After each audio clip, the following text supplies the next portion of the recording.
Ladies and gentlemen, welcome to English Veronica. And in this video lesson, we're going to talk about 17 most important New Year's Eve related phrasal verbs. The last three phrasal verbs are going to be the most important ones.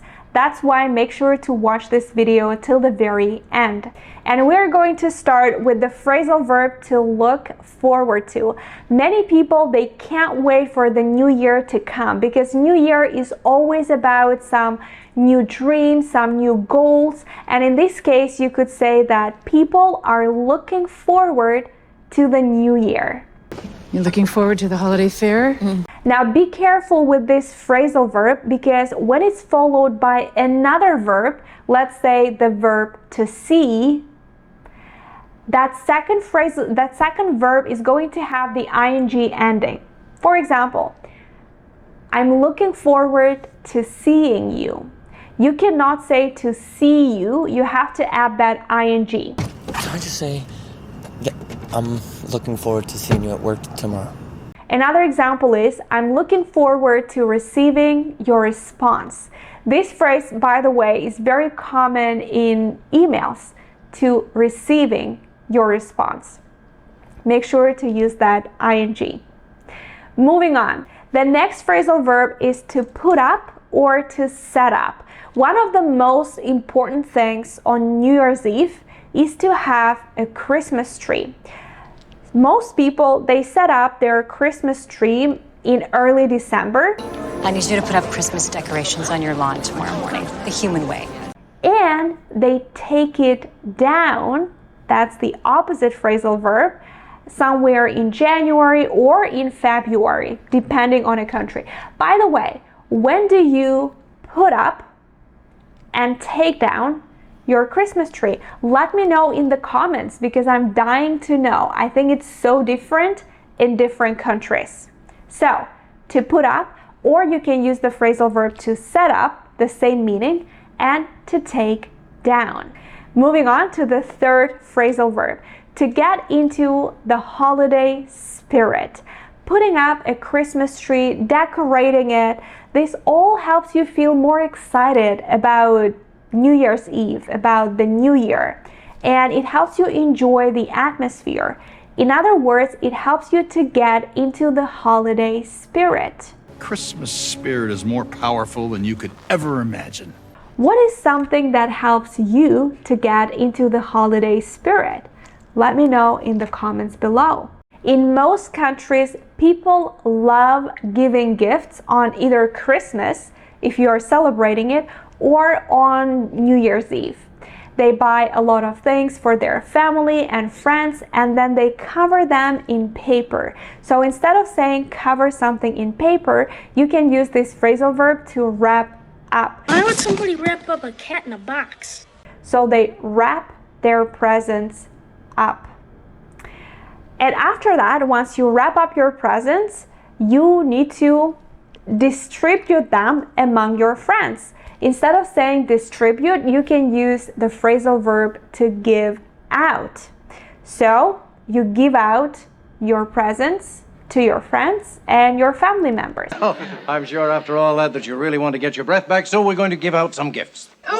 Now don't confuse the phrasal verb to give out with the phrasal verb to give away, because you give away something for free, something that is supposed to be free.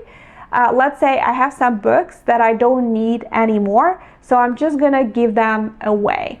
Sometimes grocery stores, they give away some coupons. You don't want to give away all your books. Right, so give out and give away, two different phrasal verbs. Before New Year's Eve, all people are trying to see their friends so they can exchange gifts and wish them happy holidays. So in this case, you can use the phrasal verb to meet up with. People meet up with their friends. Now don't confuse the phrasal verb to meet up with and the verb to meet because they could have a different meaning.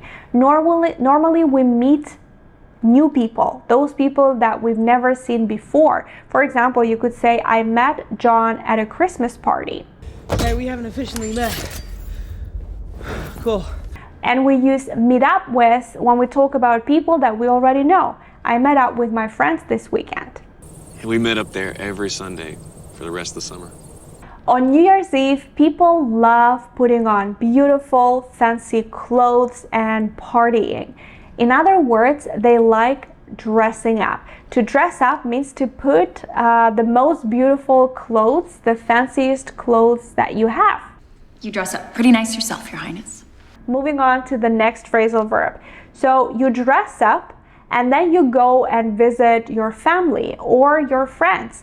So if your friends and family visit you, you can use the phrasal verb come over. I would say my whole family came over for New Year's Eve dinner. Oh, then you better come over for dinner tonight.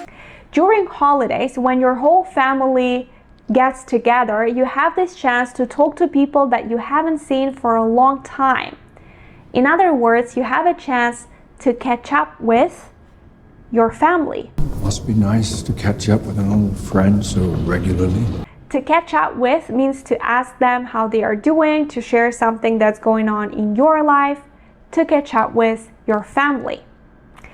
And since you are catching up with your family and you are waiting till midnight, then it means that you will probably go to bed really, really late. So when we go to sleep really late, we use the phrasal verb to stay up late.